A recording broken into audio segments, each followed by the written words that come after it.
Бұл жерде өзімен терезесі тең елдердің қалай болып жатқанын көрді ғой. Жайлап жұтып жатыр, оны шоқындырып жатыр. Ал соның алдын орау саясатында енді қазір біз қанша дегенмен бір тәкаппарлыққа салынуымыз мүмкін да. Егер біз бодан болмасақ өз дербес. Бірақ сол кездегі жағдайымыз шынымен біз төмен екенімізді ол кісі білген. Енді қазір сараптайтын болсақ, өзің бірінші барып ұсыныс жасау, сені найзамен көндіргенге қарағанда келісім шарт жасау оңайырақ болатын шығар. Саған ол жаңағы шоқындыру сияқты әрекеттерін жасау бірнеше жылға артқа да шегінген шығар.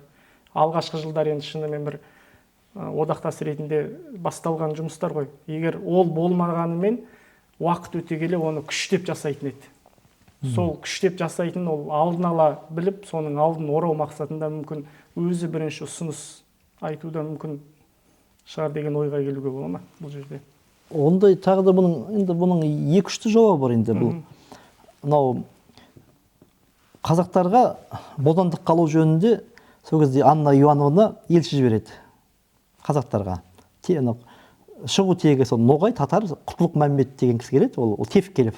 Өзі орысша фамилиясы Алексей Иванович Тевкелев. Сол кезде полковник шенінде болған. Ол кезде полковник болды ма, кейін осы қазақтарды Әбілқайырды келісімге келтіріп бағындыру арқылы ол кейін полковник, бригада генералы, генерал-майорға дейін көтеріліп кетеді. Бірақ түбі сол Ноғай татар. Сол келген кезде қазақтар қарсы шығады. Жаңағы бұның мәселесі түп нұсқасы Ресейге бодан болу. Енді хат бөлек қой, хат жазып жіберді. Жаңағы одақтас болу, қамқор болу. Ал бірақ Ресей келген кезде қазақтарды бодандыққа, бағыныштылыққа, Ресей империясына адал болуға ант беру, бағынышты болу жөнінде мәселені ұсынады. Осы кезде қазақтар қарсы шығады да, Тевкелевті елшілігін өлтіреміз деп, кіші жүздің қазақтары қарсы шығады. Осы кезде Әбілқайырды құтқарып қалған Табын Бөкенбай мен Тама Есет батырлар. Жеті рудың батырлары, сол көбінесе жаңағы башқұрттармен, қалмақтармен көрші бола тұрған жеті ру. Табын, Тама, Рамадан, Керейт, Телеу, Жағалбайлы бар ғой жеті ру. Осы жеті ру. Осылардың батырлары Әбілқайырды қолдайды. Жаңа Ресеймен. Енді оларды мүмкін сол заманда біз өмір сүрген жоқпыз ғой. Біз тек қана тарихи деректер арқылы оқиғаны білеміз. Ол дерек бізге жеткенше неше жылдың ішінде бұрмаланып әбден басқаша келді. Біз сол заманның, егер сол заманда туып, сол кезде қасында отырып адам жазып жатса, мүмкін біз сол заманның дүниесін білер едік. Сондықтан біз төмесе біз долбар сол деректерге Тевкелевтің күнделігі бар. Күнделігіне сүйеніп, біз жаңағы анализ, гипотеза жасаймыз. Талдаймыз. Сол кезде талдаулар бойынша жеті рудың батырлары Әбілқайыр жақта болған жаңағы. Тевкелевті өлтірткізбейміз. Әбілқайырдың айтқанындай біз Ресеймен бодан боламыз. Енді мүмкін ол батырлар бодандықты одақтас деп түсінген шығар. Ал қалған топ тікелей қарсы шығады. Бұл жау бізді бағындырмақ, Тевкелевті өлтіреміз дейді. Осы кезде Тевкелевті жаңағы батырлар, Табын Бөкенбай батыр аман алып қалады. Сол кездегі әртүрлі деректерді оқып отырсаң, өте қиын. Мен өзімде әрі-сәрі болам. Бірақ деректің аты дерек, мүмкін Тевкелев өтірік жазып берді, оны білмеймін. Бірақ енді Тевкелев былай деп жазған. Табын Бөкенбай батыр айтты дейді. Егер башқұрттарға, қалмақтарға, орыстарға әскер беріп көмектесіп тұрған Ресей империясы. Сол кезде Тевкелевке Табын Бөкенбай былай деп айтады. Қазір Аға хан Әбілқайыр дейді. Әбілқайыр ойына келген дүниенің барлығын Әбілқайыр жасайды. Өйткені Әбілқайырмен ешкім тең тұрмайды деп айтады. Арқайда жеңіске жеткен абырой бар ғой әлі, бас қолбасшы. Әбілқайыр ойына не келсе соны жасайды дейді. Ой қалған істін жасайды. Өйткені Әбілқайыр Аға хан оның ешкім тең емес дейді. Содан кейін егер Ресей қалмақтарға берген сияқты қалмақтарға әскермен зеңбірек берген ғой. Солай маған әскер берсе, мен қылыштың күшімен 2 жылда орта жүз бен ұлы жүзді бір хандыққа бағындырып аламын деп айтқан, жазған. Солай деп Тевкелевтің күнделігінде бар. Бірақ бұл шын ба, Тевкелев әлде бұрмалап жазды ма, халықтың арасында кісі ауызын жазды ма, енді ол бір Аллаға аян. Өйткені орта ғасырда дерек жазған кезде дерек беруші айтады, бір Аллаға аян. Өйткені ол өзі толық білмейді ғой оқиғаны. Түсінбей сонда мысалы қазақ хандығын құрылды ғой мысалы үшін. Сонда тарихи рашидиді Мұхаммед Хайдар Дулати былай деп жазған. Қазақ хандары хижраның 870 жылдан бастап хандық құра бастады. Ар жағы бір Аллаға аян деген ше. Өйткені бұл оқиғаны анау Кашмирде отырып Мұхаммед Хайдар Дулати 1546 жыл жазып жатыр. 1500. 100 жылдан кейін, 90 жылдан кейін жазып жатыр. Оқиғалар не істейді? Ұмытылып қалады. Сондықтан жаңағы Әбілқайырдың шешім қабылдауы оның бәрібір жеке амбициясы болған. Ресейге бағынам, ол бағыну тең дәрежеде болады. Ол маған әскер беріп тұрады. Сол әскермен мен аға хан болам. Жоңғар мен Еділ қалмақтарының бетін қайтарам деген ой болған мүмкін. Бір осыған ұқсас ақпараттар енді аз зерттеген, жаңа өзіңіз айтпақшы, тарихи дерекпен бір айтқан адамның пікірін айыра алмай қалдық қой қазір. Айыра алмай қалдық. Ол тарихшы ма, қаншалықты оқыған тарихшы, мүмкін ол кісі де шатасқан. Сонда бір аз зерттелген деректерде осы Әбілқайыр ханның өзінің билігінің төмендеуінің бір себептері Осман империясымен байланысы болған дейді. Жоңғарлармен құпия ұсыныс болған дейді. Ресеймен жасырын шарттар жасалған дейді. Және өз әулетін билікке қалдыру болған. Және өлімінің құпиясы, оның ішінде Барақ сұлтанның жоңғарлармен байланысы. Осы деректер шынымен қаншалықты шындыққа жанасады? Иә, бұлардың бәрінде шындығы бар. Өйткені Әбілқайыр кейін Ресей империясына Әбілқайырға шектеулер қоя бастайды. Ұлын Қожа Ахметті аманат қалады. Және Әбілқайырдың сұраған әскерін бермейді. Және Әбілқайырға кәдімгі бодан ретінде, бағынышты хан ретінде қарай бастайды. Бұдан кейін Әбілқайыр шарт сынады кәдімгідей. Енді ол оған айтады: сен Ресейдің бұйрығынсыз жайық казактарына шабуыл жасама, Еділ қалмақтарына тиіспе. Олар шабуыл жасау керек та, бірақ Әбілқайыр ештеңе істемеу керек. Қорғанып жата беру керек. Қорғанып жата беру. Жем болып. Осы кезде Әбілқайыр Ресейдің саясатын түсінеді, енді сол кезде қарсы шығады. Сол кезде Орынборда қала салынады кәдімгідей. Орынбор қаласы салынады. Сол жерде сол Орынбор қаласы кіші жүзді отарлайтын бекініскен болады. Сол Орынбор шекара комиссиясы деп аталады. Оның басы Кириллов, одан кейін Урусов, Кириллов деген Татишев, одан кейін Урусов, одан кейін Неплюев келеді. Неплюев ол 18 ғасырдағы Ресей империясының халықаралық дәрежедегі ең айлалы Ресей империясының отаршылық саясатын жүргізетін өкіл болып көрген. Өте айлалы.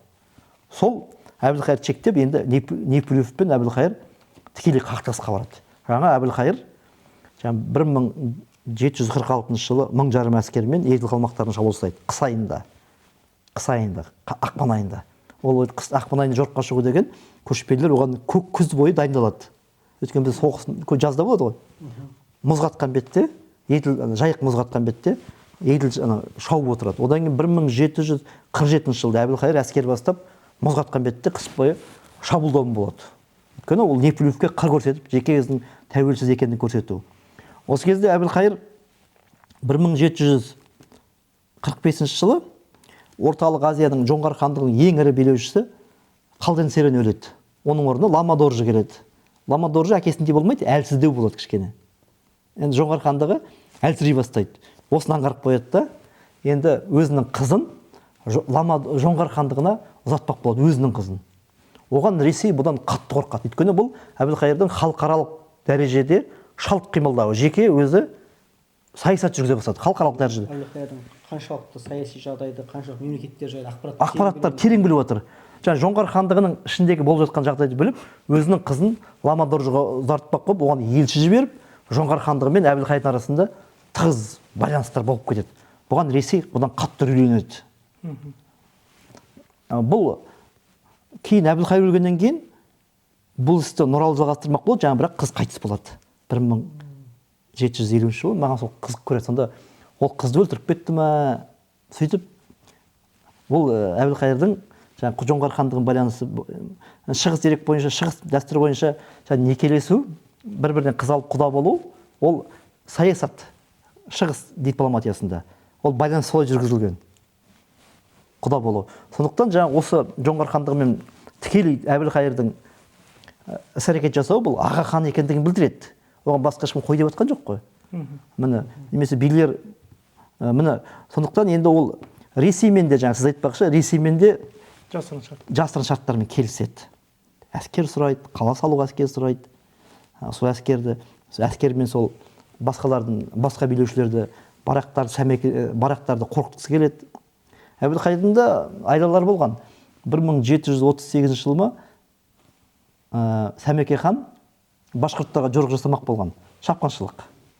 Сол Сәмекенің бара жатқанын Әбілқайыр башқұрттарға ескертіп қойған. Сәмекені тосып отырып, оны ауыр жеңіліске ұшыратып, хан кейін өледі жаңағы. Оған да Әбілқайырдың жаңағы осындай құйтырқы әрекеттері болған. Сонда билік үшін негізі билік үшін талас. Ұлттың қырылуына да зиян тигізіп жатыр жоқ. Сонда Әбілқайырдың амбициясы жаңағы башқұртты ескертіп қойып, Сәмекенің әскерінің қырылып кетуіне сондай жағдай жасаған әрекеттері бартын. Одан кейін жаңағы башқұрттар көтеріліс жасаған кезде 1737 жылы Әбілқайыр орыс әскеріне көмектесіп башқұрттарды қырып жіберген бартын. Керісінше осындай құйтырқы әрекеттерді Әбілқайыр жасап жатты. Бұның оның саясаткер ретінде сан қырлы тұлға екендігі, өзінің амбициясына жету үшін адамдарды, билеушілерді құрбандыққа шалып жүретінін көрсетеді. Жаңағы мынау 1748 жылы қыркүйек айында ол Неплюевпен кездеседі Әбілқайыр. Неплюевпен кездеседі, жаңағы Орынбор шекара комиссиясының бастығымен. Сол кезде Әбілқайыр оны теп келіп, оны Әбілқайырдың досы сияқты ғой, енді арадан екеуі бұрыннан таныс, ескі таныс. Теп келіп, жаңағы екеуін кездестіріп, достастырады дейді. Бірақ екеуі бір-біріне суық тұрды. Өйткені Әбілқайыр Неплюевке мен өз дегенімді істеймін, мен тәуелсізбін, мен өз саясат жүргіземін деген сияқты қыр көрсетіп отырады дейді. Иә, сосын Неплюевпен қоштаспай кетіп қалады дейді. Оны Әбілқайырдың жеке саясаткер ретінде. Одан кейін осы кезде Неплюевке ол егер өліп қалса, оның орнына билікті ұлына беру жөнінде шарт жасатып кеткен дейді. Көрдіңіз бе? Сан қырлыға. Қазақ тарихында бұған дейін болмаған ғой. Болмаған. Алғашқы үлкен бір саяси бетбұрысқа келген оқиғалардың бірі жаңағы Әбілқайыр ханның сол кездегі тағы бір бізде ізденіс барысында жолыққан нәрсеміз, ең алғашқы осындай ресми деректерді хандардың, билеуші сұлтандардың солардың билігін ресімдеу ондай болмаған бұрын. Сонымен қатар бұл үлкен бір саясатта ерекше орын білдіреді ғой. Ерекше білдіреді. Алғаш осы Ресей империясына келісімшарт жасатқан кезде біздің басқа жүздердің қарым-қатынасы, оған көзқарасы қалай болды? Егер Әбілқайыр сияқты Ресей империясымен тым жақын болған кезде біздің басқа хандардың соны түсініп, бірлесіп шешім қабылдау мүмкіндік болды ма, немесе Әбілқайыр тек қана жеке? Әбілқайырдың кейін қабылдағаннан кейін Сәмеке де Ресейдің бодандығына ұмтылған. Жаңағы ол жоңғарлар қысып тұр ғой. Одан жаңағы бұның барлығы бодандықты бағынышты болу емес, қамқорлық деп түсінген, уақытша ұту. Тіпті анау Төле би де ұлы жүзден елші жіберіп Ресейдің бодандығын аламыз деген болған. Бұның бары уақыт ұту үшін. Өйткені жоңғарлар қауіпті еді, жоңғарлар. Уақыт ұту, әскер топтастыру, әскерді жинау, қаруландыру. Қазақ рулар ақтабаншы бұрын Памирге дейін өтіп кеткен, Памир, Тәжікстанға дейін кетіп қалған. Соларды қайта орналастыру осының барлығына, бұның бәрі қазақтардың, шын айтқан кезде қазақ ел басшыларының, сол кезде ру басшылардың, билердің, халықтың қамын ойлаудан туған әрекет. Бұның барлығы, жаңа басында айтып өттіңіз, сіз де жақсы ой айттыңыз, мүмкін бірінші баруы да сол халықтың қамын ойлау ғой негізінде. Егер мысалы бір халыққа бағынған билік болған кезде, әлдеқайда бұндай шешім болмайтын еді ғой. Иә, онда бір халыққа билікке бағынсақ, онда ол билермен ақылдасып құрылтайда шешілетін еді. Бұл жерде Әбілқайыр маңайындағы топпен Әбілқайырдың өзінің маңайындаған тобымен қабылданған шешім болып тұр ғой. Бұл жерде Әбілқайырды ғана біз бір кінәлі тұлға ретінде қарастыратын сияқтымыз да кейбір жерлерде. Бірақ оны қабылдамаған сол ортада болды ғой. Аңырақай жеңіп келген кезде оны ұлы жүзге де хан қылған жоқ, орта жүзге де сыйғызған жоқ. Еріксіз өзінің батыс өңіріне кетті. Енді өзін мойындамаған, өзін тыңдамаған ортаға қайтадан барып мойындату ол шынымен мүмкін өзіндік адамдық намысына да тиген шығар. Біріншіден, екіншіден оны ешкім хан қылып көрген жоқ. Өйткені бас қолбасшыға сайлады, бас хан сайлаған жоқ. Иә, қолбасшы тек қана қолданыс. Иә, мен әлі дұрыс айтасыз. Ойыңыз дұрыс екен. жаңағы мен де ойланамын, осы тура сіздің ойыңыз менің ойымда жүреді. Жаңа сіз айтып отқан өте жақсы. Мынау бас қолбасшылық сайланған кезде оны ақ киізге салып қан көтерген жоқ. Тек қана ақ қосатқа мінгізді. Егер сонда сол жерде ақ киізге салып қан көтерген кезде ол мойындалып кетер еді. Міне осындай мәселелерді сол кездегі ел басшылары да өте шетінен тактик, шетінен стратег, әркім өзінің есебін біліп отырған. Енді осы жерде Әбілқайыр хан мен Барақ ханның қарым-қатынасы қандай? Негізі жалпы үлкен осындай үлкен бір тұлғаның өмірінің соңғы сәтте осы Барақ ханмен тығыз қарым-қатынасы болды. Не себепті Барақ ханның да мысалы жоңғар мемлекетімен келісімге ұсынғандар айтылады. Әбілқайыр ханның Ресей империясымен келісімдер айтылады. Осы 1748 жылғы болған оқиғаның себебі неден басталды? Үлкен бір біздің үлкен бір тарихи, тіпті Әбілқайыр ханның әлі де қазақ халқы үшін істейтін үлкен мүмкіндігі көп еді ғой. Әлі жас, 50-ге енді толған жігіт, қазақ ердің жасы деп. Осы оқиғаға қатысты тегінен тоқтап кетсек. Иә, Барақ хан мен Әбілқайыр бақталас болады. Оның алдында екеуі бірге болған. Тіпті 1726 жыл қазақтың таңдаулы 10 мың әскер еділ қалмақтарын жүргізсе, сол Сәмеке, Барақ, Әбілқайыр, Әбілмәмбет бәрі болады. Былай қараған кезде. Басында бастапқыда Барақ бодандықты қабылдамау жағында болады. Әбілқайырға қарсы болады. Сондықтан оның да Барақтың да ол жаңа жәдіктердің тұқымы, жәдік ханның аталарының барлығы ұлы хан болған. Мысалы үшін Әбілқайырды өлтіргеннен кейін сот болады ғой, билердің сотында. Барақ бүй деп айтады: мен тоғым Шығай хандардың ұрпағым дейді. Мен садағын сағымға ілдірген тоғым Шығай хандардың ұрпағым дейді. Тоғым кім еді? Тоғым 1537 жылы қазақтың ханы болған, жаңа жәдіктің ұлы еді. Сол қазақ хандығын қорғаймын деп сол кезде Моғолстан хандары мен Шағатай хандарына қарсы соғыста қаза тапқан. Тоғым 1737 жылы Санташ деген жерде өзі 9 ұлы 37 ағайын сұлтан ондаған мың әскермен қазақтармен қазақ хандығын қорғаймын деп соғыста түгел шайт болған дейді ғой. Соғыста майдан қаза тапқан. Сондықтан Тоғымның есімі 18 ғасырға дейін жүрген. Мен садағын сағымға ілдірген Тоғым Шығай хандардың ұрпағымын. Менің ата жолым жоғары. Мен бұл Әбілқайырдың Өсекеден аталары ешқашан атқа мінбеген, ешқашан ел басқармаған Өсеке ұрпағынан мен жоғарымын деп билердің алдында өзін айтады. Ханның басын ханаларым дейді. Осы себепті оның билерін ақтап жүрген. Әйтпесе Әбілқайыр, өйткені Барақ хан Әбілқайыр ханмен бақталас еді. Және осы керуен жолдарды болды ғой. Керуен жолдарында Барақтың керуендерін, Бараққа тиесілі заттарды Әбілқайырдың да маңайында адамдар тонап алған кездері болған. Бұның барлығы қыр көрсетті, намысқа тию ғой енді. Барақта болған намыстанған, наразы болған осындай оқиғалар күшейіп келе жатқан кезде Орынбор шекара комиссиясының бастығы Неплюев екеуін араздастырады. Неплюев те Бараққа елші жібере бастайды. Барақта ұлы хан қылам деп. 1747 жылдары Неплюевке Ақ-үйлі аманат апарады. Ақ-үйлі аманат деген басы бүтін бодан болу. Ол кезде әлі түркі-моңғол түркілердің дәстүрі бар ғой. Ақ-үйлі аманат тапсыру деген мен саған бағыныштымын, мен сенің адамымын деген сөз. Ақ-үйлі аманат апаратқан қаз дауыс Қазыбекті естіп қалады да, бәрін ұстап алады да, тыржалаңға шешіндіріп, бәрін сабап қуып жүреді. Ақ-үйлі аманатты Барақтың жеткізбей қойған біздің қаз дауысты Қазыбек би, орта жүздің орда биі. Өйткені ақ-үйлі аманат тапсыру деген орта жүзді Ресейге бостандыққа беру деген сөз. Міне сонда барлығы ұлы билер де іс-әрекеттерді байқап отыр. Осы кезде Барақтың өштігі Әбілқайырға ол елдің бәріне әйгілі болады. Жаңағы Әбілқайыр қаза таппас бұрын, 2 апта бұрын Шақшақ Жәнібек Барақтың Әбілқайырға өлтіруге ниеті бар екен, қасына әскер топтап жатқанын хабарлаған дейді. Әбілқайырдың да Барақтың қолынан қаза табатыны бір сенімі болды ма, сезген дейді. Соғыс төлетініне. Мысалы үшін жаңағы көбінесе жаңа елікке байланысты, жерге байланысты.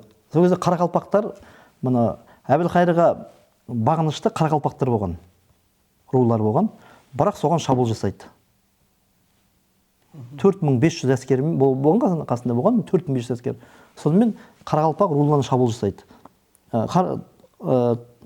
Ауылдарына. Ол Әбілқайырға бағынышты еді. осының бәрін Әбілқайыр ызаландырады. Тағы да барақтың адамдары Қарақалпақ ауылдарына келді дегенге естіген кезде, сол кезде Әбілқайырдың ордасы Үлкейек деген өзен бар, Қостанай жақта, Ақтөбе жақта, Қостанай мен Ақтөбенің шекарасында Үлкейек деген өзен бар. Ақтөбе жақта. Солтүстік қой, солтүстік бар. Ордасы сол жерде болады, Әбілқайырдың ордасы. Сол жерде жүрген кезде, 1748 жыл Неплюевпен кездеседі ғой. Неплюевпен кездескен кезде ол билігін өзі өлсе, ұрпағына беру жөнінде заңдастырып кетеді. Өлсе, мүмкін өзі ол Нұралыға ма, Ералыға ма, біреуіне беруді айтып заңдастырып кеткен. Заңдастырып кетпесе де айтылған, өтініш ретінде. Қағаз жүзінде мөр соғылмағанша, бірақ айтылған. Ол тарихи шындық, ол факт. Одан кейін сол кезде, сөйтіп жүрген кезде, барақтың адамдарын Қарақалпақ ауылдарын тонап жатқан естейді де, бұл қасындағы 150 адаммен заланып барады. Барған кезде, сол кездегі деректер бойынша барақтың адамдары Әбілқайырдың әскерінен 20-30 есе көп дейді. Сол кезде қасындағы адамдар Әбілқайырды алып кетуге ұсыныс жасайды, кетуге ұсыныс жасайды. Өйткені бәрібір қырылып қалады ғой. Сол кезде Әбілқайыр айтты дейді, барақты ол менімен соғысатын, барақ атқа мінуші ме еді, барақ менімен соғысатын адам емес. Ол әйел пішіндес қой деген сияқты сөздер айтқан екен, қорлайтын. Содан кейін соғыс басылған бетте, барақтың адамдары Әбілқайырды сақина түрінде қоршап алған дейді. Содан бір жауынгер оны найзамен жаралаған дейді. Найзамен жараланып қансырап тұрған Әбілқайырдың басын барақтың ұлы, туған ұлы Шығай хан басын балтамен шабады дейді. Сөйтіп, әбден қансырап тұрған Әбілқайырды Сырымбет батыр аттан түсіреді, сүйреп түсіреді. Найзамен түсірді ма, найзаның басын ілмекпен сүйреп алды ма, сөйтіп жатқан кезде барақ келеді, үлкен пышағын алып, Әбілқайырға сұғып өлтіреді дейді, бір жолата өлтіреді. Енді барақ өлтіргеннен кейін барақтың беделі көтеріліп кеткен жоқ, керісінше барлық қазақтар, ол кері реакция болады, барлық қазақтар қарсы шығады. Осы кезде Қаздауыс Қазбекке айтады, сен 7 жұртқа әмірін жүргізген, қазақтың көшіп қону мәселесін жерін анықтап отыратын, ең бастысы қазаққа жер алып берген ханымызды өлтірдім дейді. Көрдің, қазаққа жер алып берген ханымызды өлтірдім. Өйткені Әбілқайыр мынау Жайық, Орынборға дейін жердің барлығын, Тобыл, Елек, Есіл өзендердің барлығын алып берген Әбілқайыр еді. Башқұрттарды ығыстырып, жерін алған ғой. Қазаққа жер алып берген ханымызды өлтірдім дейді. Егер мықты болсаң, кіші жүзге бар хан бол дейді. Осы кезде Жәнібек батыр, Қабанбай батыр, Бөгенбай батыр барлығы барақты айыптайды. Осы кезде оның алдында өлмей тұрып, Әбілқайыр баласы Ералыны Абылай сұлтанға жіберген болатын. Абылай сұлтанға жүрген. Абылай сұлтан бұл оқиғаны естігеннен кейін бірден өзі әскер беріп, Ералыны қорғап, өзінің күш жүзін аман-есен тапсырады. Және Бопайдың шаңырағын қорғайды. Соған Абылай да әскер берген. Бұл Абылайдың да жаңа сонда көрдіңіздер ме? Барлығы Әбілқайырды аға хан санап, оның айтқан, оның келісіп отырғандығын, тең оның үлкен құрметтегенін білдіреді. Осы кезде барақ барлығы Әбілқайырдың ұлдарын қорғайды. Әбілқайырдың ұлдары Ералы, Нұралы, Қаратай, Айшуақ, бұлардың барлығы хан болатын адамдар. Осы кезде барақты қуғындай бастайды. Барақ енді Әбілқайырдың ұлдарынан алыс болу үшін Түркістанға, Сарысу деген бар ғой, Жаңарқаның үстімен ағып, Бетпақталаны кесіп өтіп, Сырдарияға құятын Сарысу. Сырдарияға жақынған кезде жер астына сіңіп кетеді екен. Сол Сарысудың бойына қашып келеді дейді, 500 шаңырақпен. Жаңа 4,5 мыңға бар әскер адам бар. Наймандарға билік жүргізген ғой, 500 әскермен жүреді. Кейін оны сол жаққа Жоңғарияға қашып бара жатқан барақты арғындар бар тоқтатады дейді. Қаздауыс Қазбек тоқтатады.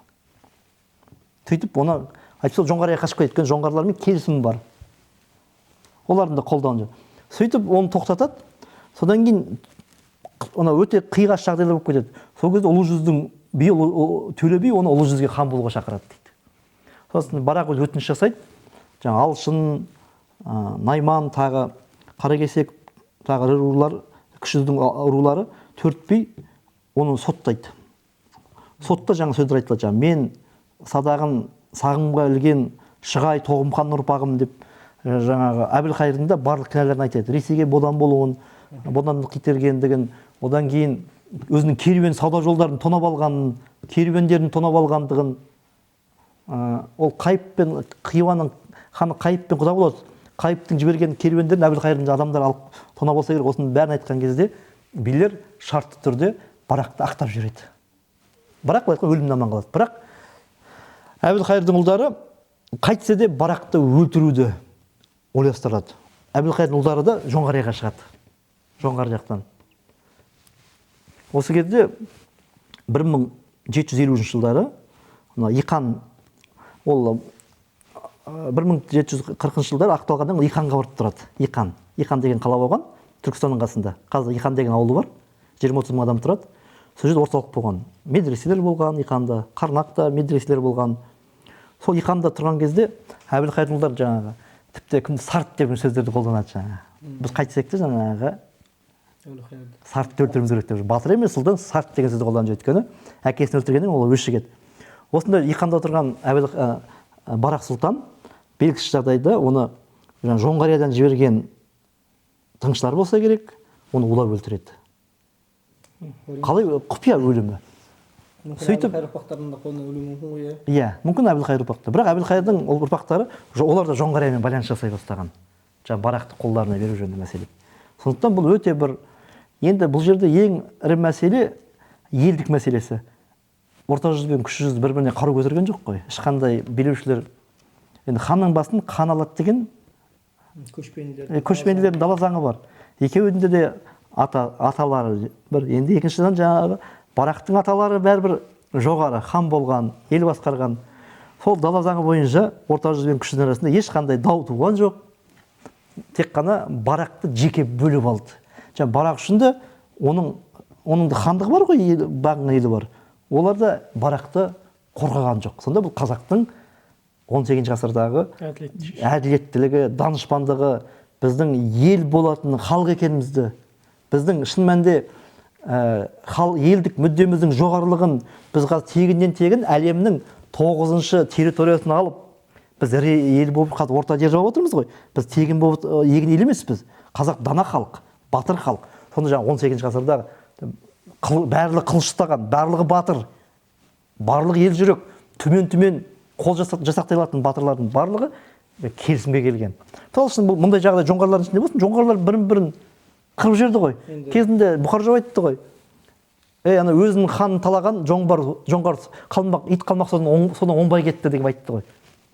Сондай басқа да түрік халықтар бар ғой, бірін-бірін қырып жүрген. Ал қазақтың даналығы, алысты болжау білетіндігі, жалпы біз қазақтар, бұл қазақ қасиетті халық. Осы. Азаматтық соғысын сақтап қалды ғой. Сақтап қалды. Шынымен Әбілқайыр хан қазақтың үлкен бір анақай шайқасында бүкіл тәуелсіз бір жағынан қаншадан айыптасақ та, қазақ үшін тәуелсіздік сыйлаған ұлы хандардың бірі ғой. Ұлы хандардың бірі. Сондықтан енді бұндай үлкен қазақ даласы үшін, қазақ тарихы үшін шынымен үлкен бір қасірет. Әрине бүкіл бар ғұмырын қазақтың тәуелсіздігінен алған Әбілқайыр ханға шынымен құрметіміз ерекше. Бұл кісінің мысалы осындай үлкен реформалар жасауы, Ресей мемлекетімен байланыс орнатуы, және үлкен жаңа сауда қатынастарын дамыту үшін оның ұрпақтарының үлкен бір сол реформасы ұрпақтарының хандық кезінде көрінді ғой. Алғашқы мектептердің салынуы, алғашқы білім ордаларының салынуы, ұрпағы жәңгірдің кезіндегі үлкен бір байланыстардың барлығы дерлік алғаш Әбілқайыр заманында басталған үлкен бір реформаның жеңісі ғой шыны керек. Бұның да бір Әбілқайыр ханның көрегендігінің белгісі деп ойлаймын шыны керек. Осы жайында Әбілқайыр ханның ұрпақтары жайында кішігірім одан кейінгі реформа жайында аяқтасақ. Иә. Әбілқайыр қайтыс болғаннан кейін тура Әбілқайырдың ойлағандай болды. 1749 жылы хан болып ұлы Нұралы сайланды. Нұралы 1749-дан 1786-ға дейін хан болды. Одан Сырым батырдың көтерілісі хан сайланбай қалды, Сырым батырдың кейін. Одан кейін оның ұлы Ералы болды. 1791-1794. Ералыдан кейін Есім хан болды. Есімді Сырымның көтерілісшілері өлтіреді. Есім жаңағы Әбілқайырдың немересі. Одан кейін Әбілқайырдың кәртайған ұлы Шығай 97 келгенде хан болды тағы да. 90 жасына асқан кезде 1811-ге дейін. Сонда Әбілқайырдың ұрпақтары бәрібір қазаққа ол жасалды. Әбілқайырдың немересі Бөкей мынандай іс жасады. Оның алдында мындай жағдай болды. 1757-56 жылы Манжур Цин империясы 1 миллион жоңғарды құрып, ұлы жоңғар мемлекетін жер бетінен жойып жіберді. Әрине оған қазақтарды, қазақ пен Қытай екі жақтан жоңғар талқандап жер бетін жойып жіберді. Ал Еділ бойындағы қалмақтардың жағдайы, бұрын Петрдің кезінде грамоталып мәз болып жүрген қалмақтар Ресей империясының қолында ойыншыққа айналып қалды. Кәдімгі ойыншық. Оларды Осман империясына қарсы түріктерге қарсы соғысты, европалықтарға қарсы соғыстырды, немістерге қарсы соғыстырды. Мыңдаған қалмақтың жігіттері соғыс майданында қаза тауып жатты. Жаңағы қалмақтарға темір шеңгел қысты. Енді қалмақтардың арасында міне әңгіме жүрді. Біз ана шығысқа қайтайық. Шығыста Жоңғария бос жатыр екен. Қазақтың жиделі байсында армандаған сияқты Еділ қалмақтары да көшу мәселесін айтты. Сөйтіп олар өте жасырын түрде келісіп, 1771 жылы 5 қаңтарда 180 мың адам, 40 мың шаңырақ, 30 мың шаңырақ түп көтеріліп көш етті. Сол кезде қазақтар олар тоқтатып қырып жібереді. Одан 10% Жоңғарияға аман-есен жетеді. Сөйтіп жер бетін тітіреткен мемлекет осылай жер бетінен құрып кетті. Сонда Еділмен 1771-ден бастап Еділмен Жайықтың арасы бос қалды. Осы кезде Әбілқайырдың немересі, анау Нұралының ұлы Бөкей, Ресей императоры 1 Павелға үнемі хат жазып, Еділ мен Жайықтың арасын қазаққа сұраумен болды. Бізге бер деп. Петр I, Ресей императоры Петр I өлерінің алдында, оны қастандықпен өлтіреді Ресейде өзі. Өлерінің алдында қол қойып кеткен. Жаңағы Еділ мен Жайықтың арасында ішкі орда, Бөкей хандығы құрылсын деп Ресейге бағыныш тұрды. Сөйтіп 1801 жыл қояды. Сол жылы қол қойғанда 1801 жылы Бөкей 5000 шаңырақты бастап Еділ мен Жайыққа қайтып келеді. Біз ол аймақтан 1635 жыл кетіп қалғанбыз Еділ мен Жайықтан. Жаңа айттым ғой, басында айттым ғой, Сақина 1635 жылы Тарбағатай анау жақтан Хо Өрлік деген Қошауыттардың ханы 50 мың шаңырақпен келіп, қазақтарды былай қуып Жайықтан, ноғайларды Қырым жаққа, Кубан даласына қуып, жерді алып қалған еді қазақтың жерін. Міне Бөкейдің арқасында біз сол жерді қайтарып алдық. Міне егер Бөкей болмағанда қазір Атырау облысы да, немесе Батыс Қазақстан облысы да қазір болмас еді. Біз оған Бөкейге қарыздармыз. Бұл Әбілқайырдың ұрпақтарының істегені. Енді Бөкейдің немересі Жәңгір ішкі ордада отырып, алғашқы мектеп ашты. Мектеп ашып, алғашқы европалық үлгідегі мектептердің басталуын Жәңгір бастады. Әрине, Жәңгірге оның да тұлғасы екі өте күрделі тұлға. Өйткені Исатай мен Махамбеттің көтерілісі осы Жәңгірге бағытталды. Хан еместің қасқырсың, қасалбасты басқырсың деп, хан еместің аярсың, айыр құйрық шаянсың деп, Махамбет осы Жәңгірге айтқан. Өйткені Жәңгір тура ресейдік, ол енді генерал шені болды, орыс патшасымен тікелей араласты, Николай II-ның үнемі қабылдауында болды. Ресейде көрген озық дүниелерді сол ішкі ордаға енгізбек болды. Мектеп салды, балалар европалық дәрежеде оқыта бастады. Математика, физика, математика, геометрия, тарих, философия пәндерді оқыта бастады. Бұл да жаңа қазақ халқының жүрегіне шамшырақ жағып, бізді өркениетке алып шықпақ болды. Өйткені біз ол кезде Ресейдің толық бағын, сол заман тұрғысынан кезде отары болдық. Енді біз бұрынғыдай көтеріліс жасап соғыса алмаймыз. Жаңа балаларды оқу, білім арқылы тәуелсіздікке, еркіндікке, азаттыққа жету идеясы осы Жәңгірдің мектептерінен басталды деп айтамын.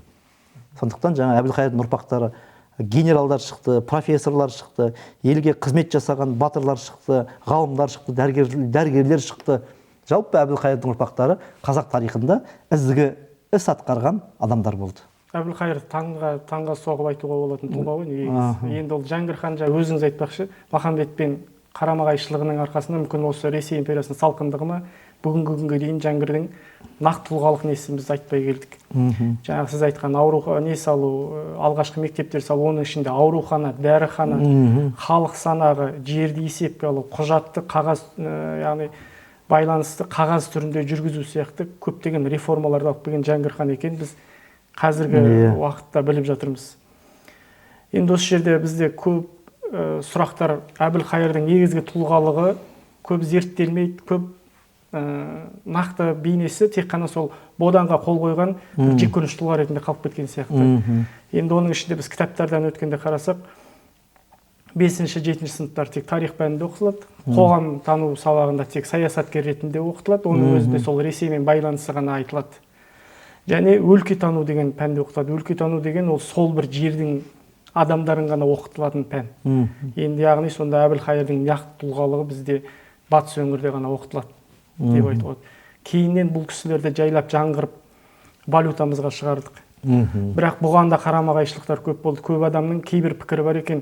Біздің тәуелсіздігімізге балта шапқан адам тәуелсіздік кезіндегі теңгемізге суреті түспеу керек деген сөздің қаншалықты шын екені белгісіз. Бірақ сондай да халық арасында қарама-қайшы пікірталас болған екен. Сол тұлғалардан кішкене біз алыстатып, сол кезде бодандыққа түсіп қалғаннан біз әлі күнге дейін толық шыға алмай, тұлғаларды шығара алмай келетқан сияқтымыз. Дұрыс айтасыз. Қазір біз тәуелсіздік жылдарында бізде тарих ғылымы үшін тұлғатану бағыт дамып келе жатыр. Бірақ бізде әлі бір балаң көңіл бар. Бір тұлғаны мақтасақ, оны аспандатып мақтаймыз. Бір тұлғаны даттасақ, бір тұлғаны мақтау үшін келесі тұлғаны біз әбден жер қылып түсіреміз. Мысалы үшін тарих ретінде біз тарихи еңбектерді де сосын әдебиетті де оқып отырамыз. Өйткені әдебиет ол халықтың ары мен намысы, ойы, дүниетаным әдебиетте жатыр, қазақ әдебиетінде. Әдебиет пен тарихты ешқашанда бір-бірінен бөліп тастауға болмайды. Сонда жаңағы әдебиет елдің бәрі ғылыми кітаптарды оқымайды ғой, түсінбейді, қажеті жоқ оның. Бірақ әдебиетті оқиды. Сонда бір қызық айтайын сізге. Енді Қабдеш Жұмаділов Дарабоз кітабын жазды. Дарабоз. Қабанбай Батыр. Енді керемет, оны мен әлі өзім андасында оқып тұрамын, бір деректер іздеймін. Қабдеш Жұмаділовтың, мысалы үшін біз Ілияс Есенберлин Алтын Орда көшпенділер жазған кезде ол да бір белгілі деректерді бояды ғой, енді бояғанда көркем шығарма деген оған қиял бітіреді, оны сөйлетеді, өз заман тұрғысынан баяндайды.